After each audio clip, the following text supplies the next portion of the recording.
The autumn air was crisp, carrying the scent of decaying leaves and damp earth. It was the kind of night that sent shivers down your spine, even before the darkness fully settled in. I sat in our cramped dorm room, the dim glow of my desk lamp casting long, eerie shadows across the walls. My roommate, Emily, was always the adventurous one. That night, she had dragged me along on a quest to explore the forgotten outskirts of our small town. We stumbled upon an ancient sign, its wooden edges splintered and its message faded over time. It read, "Beware the Crimson Omen." In a fit of youthful bravado, Emily scraped her arm on the jagged edge, laughing it off as nothing more than a scratch. We returned to our room, unaware of the darkness we had just invited in. Days passed, and Emily's wound festered. A sickly red hue spread from the scrape, branching out like veins beneath her skin. She dismissed it as a mere infection, but her demeanor grew increasingly erratic. Shadows danced in her eyes, and her once infectious laughter now seemed hollow and forced. Late one night, I awoke to a guttural sound emanating from Emily's bed. A gut-wrenching stench filled the room, thick and putrid.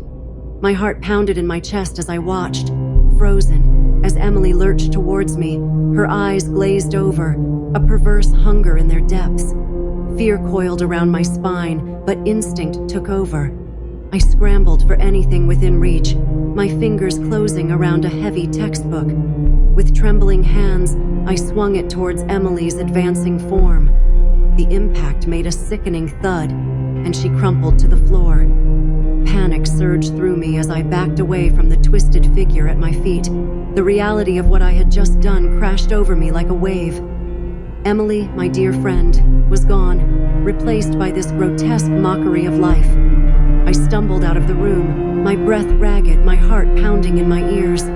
I needed help. I needed someone to tell me this was all just a nightmare. But as I made my way down the desolate hallway, a horrifying realization settled in the pit of my stomach. The infection had spread. Every door I tried was met with the same nightmarish scene. The Crimson Omen had claimed them all, faces twisted in agony, bodies contorted into grotesque poses, each one a testament to the horror that now gripped our once hallowed halls.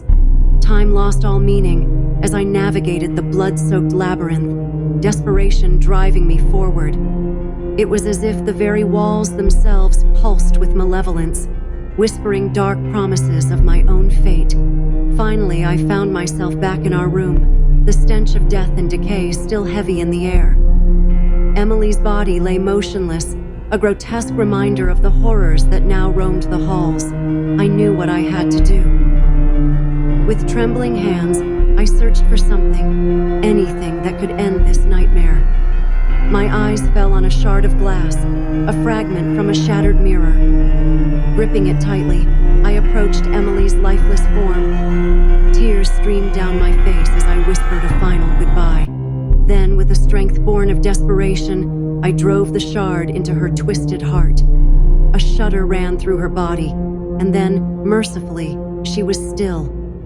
I stood there, my breath ragged, covered in the remnants of my once dear friend. The room seemed to close in around me, suffocating in its darkness. I knew there was no escape. The Crimson Omen had claimed us all. And so, with the shard of glass still clutched tightly in my hand, I turned towards the door.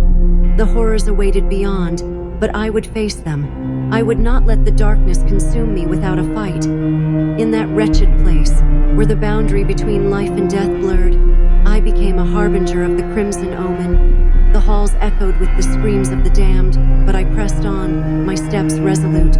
For in that darkness, I found a terrible clarity. The only way to escape the grasp of the Crimson Omen was to embrace it, to become one with the very horror that had consumed us all. And so, I walked forward, a revenant in my own right, a testament to the malevolence that lurked in the forgotten corners of the world. The Crimson Omen had claimed us, but in that claim we had found a terrible, twisted kind of freedom.